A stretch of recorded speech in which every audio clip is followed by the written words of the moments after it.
Nó đã là một nơi đông người nhất.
Đi làm mùa dịch corona, những chỗ mà đông người nhất là ở ga tàu điện. Buổi sáng đó, người ta đi làm rất là đông luôn.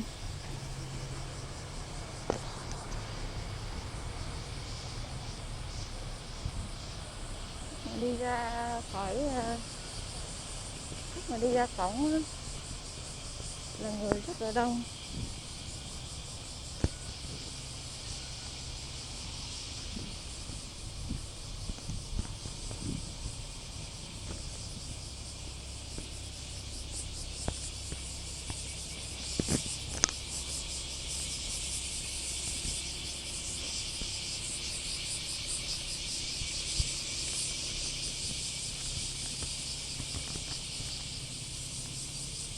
Đi làm mùa dịch này rất là nguy hiểm.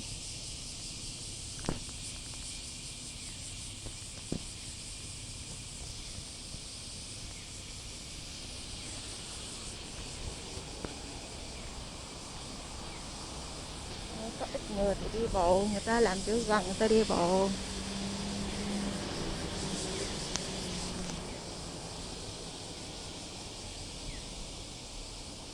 Đây là khu đường xe buýt.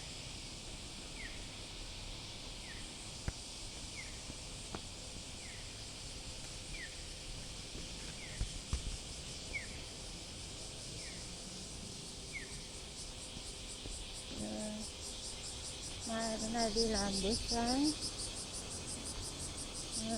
Con đường này là đường đi vô uh, nhà ga tàu điện. Đây là thành phố Wakayama. Ở đây thì nhiều công ty, đây nhiều tòa nhà cao tầng.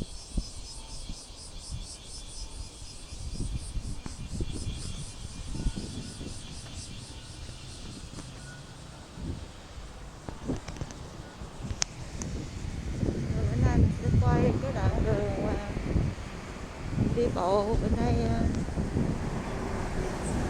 buổi sáng thì đi ra không có kịp xe buýt, với lại mùa dịch thì cũng hạn chế đi bộ sẽ tốt hơn. Bởi vì lên xe buýt á, thì có nhiều người cho nên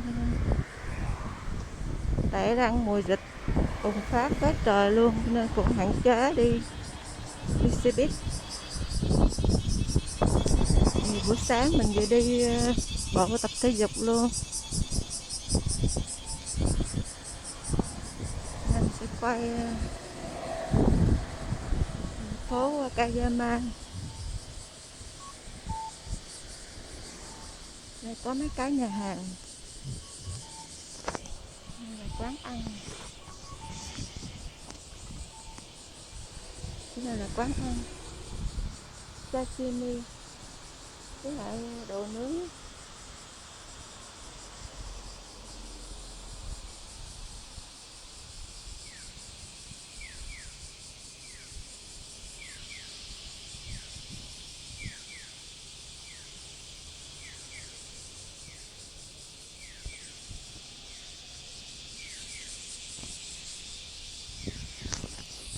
sáng giờ 7 giờ mà nắng nóng quá trời.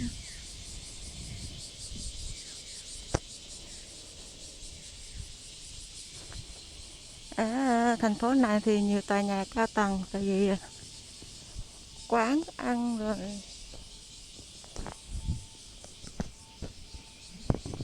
băng qua đường.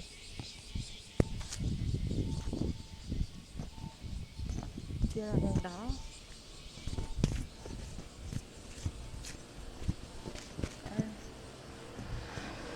Mình đi bộ 20 phút để đi tới quán, lấy cái xe đạp và đi tiếp một chặng đường nữa mới đi tới chỗ làm.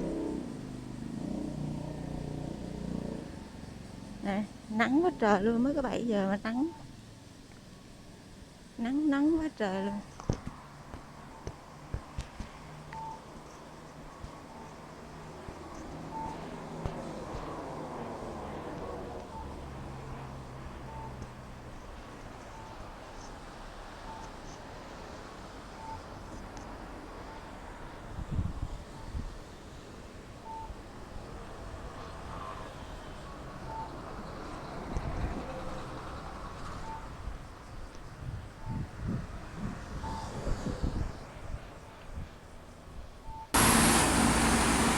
Cái con đường này cái trồng bông vạn thọ. Bông vạn thọ giống như là bên Việt Nam vậy.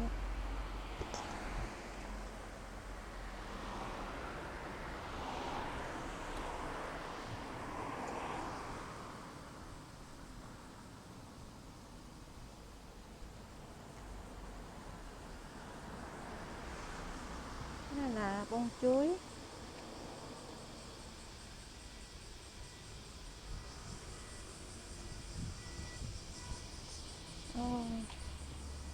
Cái cây thừa lùa là trái quá trời luôn.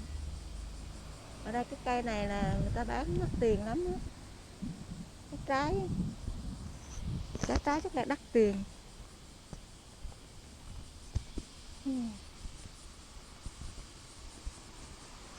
Đi tới đây là nó có cái quán ăn. Trên đường này thì quán ăn cũng rất là nhiều. Quán này là quán của Hồng Kông. Quán ăn Hồng Kông. Món ăn của Hồng Kông.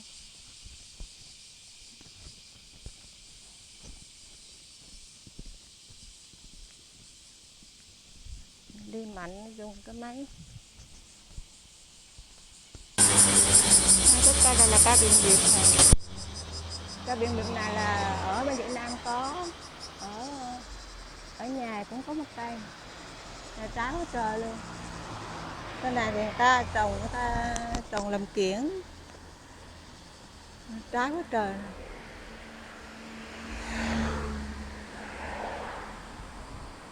Ở nhà có một cây rất là bự luôn. Trái nè. Trái rất là nhiều.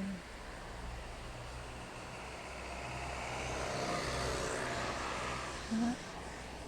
Còn cái này là cây sả. Cây sả. Đúng là cây sả. Ở đây có người ta trồng cây sả nè.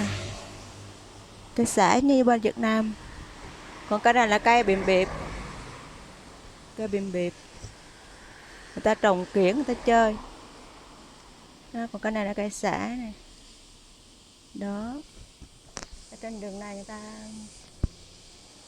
trồng rất nhiều thứ, có cây lựu nữa. Những món mà Việt Nam có. Sau khi đi bộ 20 phút ở ga đi đến đây. Đó. Những ngày nào mà mình đi bộ ở ga tới đây là 20 phút. Đây là cái quán cư cư. Mình thường làm ở đây. Bữa nay thì mình có 2 ca. Bữa nay mình đi làm buổi sáng, với lại buổi sáng tới 4 giờ chiều thì mình sẽ quay về đây làm từ 5 giờ tới 8 giờ tối. 5 giờ chiều tới 8 giờ tối. Còn đây là chiếc xe chính chủ của Mai. Bây giờ Mai sẽ tiến hành đi gần 20 phút nữa thì tới chỗ làm rau. Đó. Đây là con đường này, đây là Wakayama. Ở dưới kia là Burakuricho. Con đường này đây là cái quán ăn cư cư mình làm. Thì cái mùa dịch này á, cũng lịch làm thì cũng ít, tuần làm có 2-3 buổi à. Trung bình 2 buổi thôi, tại vì ít khách cho nên chia thời gian ngay cho những nhân viên khác làm, chia để à, giống như là giảm bớt lượng nhân viên á, để giống như là khách ít thì chi phí nó hơi cao cho nên giảm bớt. Đây là cái xe sở hữu của mình bây giờ là mình sẽ lên xe đi một đoạn đường nữa, khoảng gần 20 phút nữa là tới chỗ làm rau, làm 8 giờ cho tới 4 giờ chiều. Mình sẽ ngâm việc rau và mình chạy qua đây mình làm tiếp 5 giờ chiều tới 8 giờ tối. Rồi hôm nay mình đã cập nhật thông tin việc làm mùa corona cho mọi người xem. Bây giờ tới đây là mình sẽ tạm dừng đây. Chúc mọi người một ngày vui vẻ. Rồi hẹn gặp lại. Cảm ơn mọi người đã xem video của kênh Cuộc Sống Nhật. Đây là chiếc xe chính chủ của Mai đã mua để đây để là đi làm. Rồi bye bye mọi người. Mình sẽ cố gắng chạy một đoạn đường nữa để đến sớm nhất để làm việc. Rồi hẹn gặp lại.